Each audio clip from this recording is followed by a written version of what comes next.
Assalamualaikum warahmatullahi wabarakatuh. Salam dan bahagia.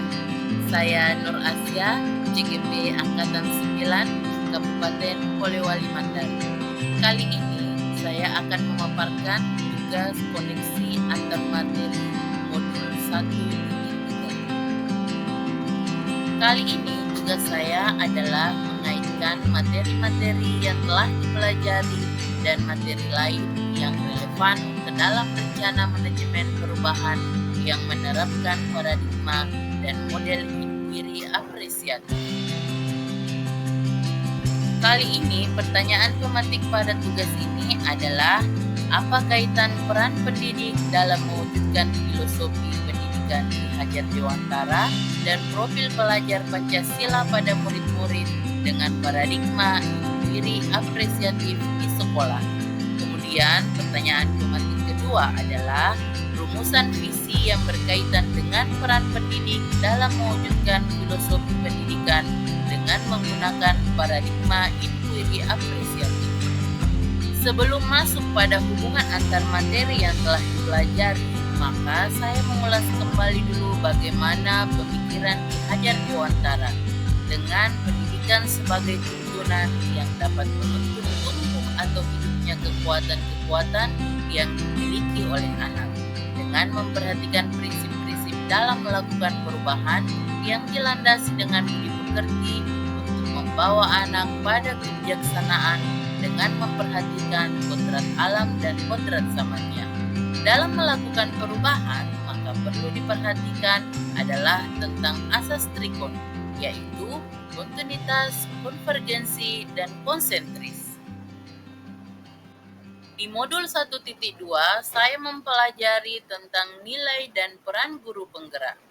Nilai dari guru penggerak adalah mandiri, reflektif, kolaboratif, inovatif, serta berpihak kepada peserta didik.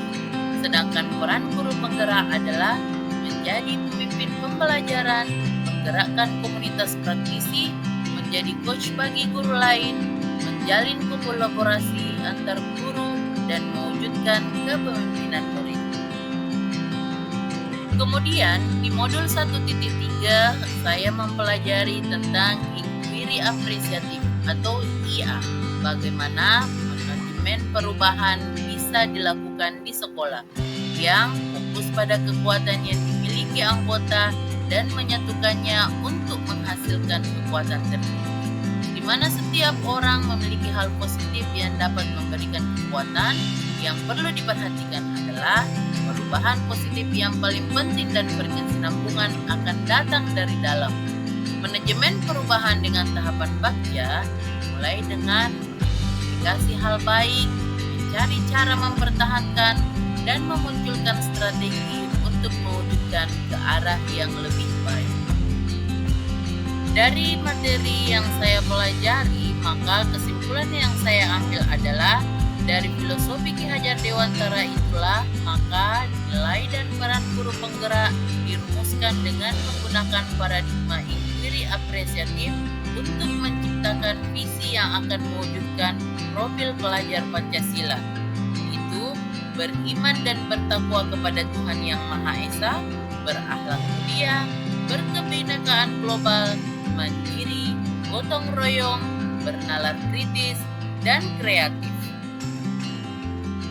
Dalam membuat visi ini, di tugas sebelumnya saya telah mencoba untuk merumuskan dan menganalisa menggunakan bagja dengan mencoba menggali kekuatan-kekuatan yang ada di sekolah saya, maka saya telah merevisi visi yang telah saya buat. Di tugas sebelumnya, visi yang saya rumuskan adalah terwujudnya insan yang unggul, berkarakter, peduli lingkungan, berwawasan global, serta berlandaskan iman dan takwa. Setelah melalui beberapa tahapan, kemudian menganalisa visi yang telah saya buat sebelumnya, maka saya merevisi visi tersebut menjadi terwujudnya insan yang mandiri, kreatif, berwawasan global, dan selaras dengan kearifan lokal yang berbasis teknologi dengan berlandaskan iman dan takwa. Saya melihat visi tersebut atau membuat visi tersebut berdasarkan atas kegiatan-kegiatan murid atau siswa yang ada di sekolah saya, yaitu mandiri.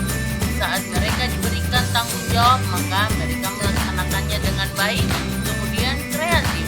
Ketika ada tugas yang diberikan, maka mereka bisa berpikir tentang bagaimana menyelesaikan tugas tersebut. Kemudian berwawasan global, di mana peserta didik di sekolah diajarkan atau dibekali bagaimana menghadapi atau menyikapi perkembangan dunia, baik itu tentang lingkungan ataupun tentang hubungan sosial. Kemudian, tentang kearifan lokal yang ada di sekolah kami, murid-murid kami paham bahwa budaya-budaya dan kebiasaan yang ada di masyarakat ataupun di lingkungan keluarga yang sudah mengakar itu perlu dilestarikan dan dibudayakan juga di sekolah. Kemudian penggunaan teknologi, rata-rata murid kami sudah menggunakan handphone untuk menunjang aktivitas dalam proses pembelajarannya, baik itu dalam mengerjakan tugas ataupun mencari literatur lain dalam menunjang pembelajaran di kelas. Kemudian beriman dan bertakwa. Di sekolah kami mengadakan beberapa program untuk membimbing peserta didik dalam mempertajam atau menguatkan kepercayaannya kepada Tuhan Yang Maha Esa dan menghargai sesama manusia. Demikianlah pemaparan tugas koneksi antar materi saya. Semoga bermanfaat. Sekian dan terima kasih. Wassalamualaikum warahmatullahi wabarakatuh.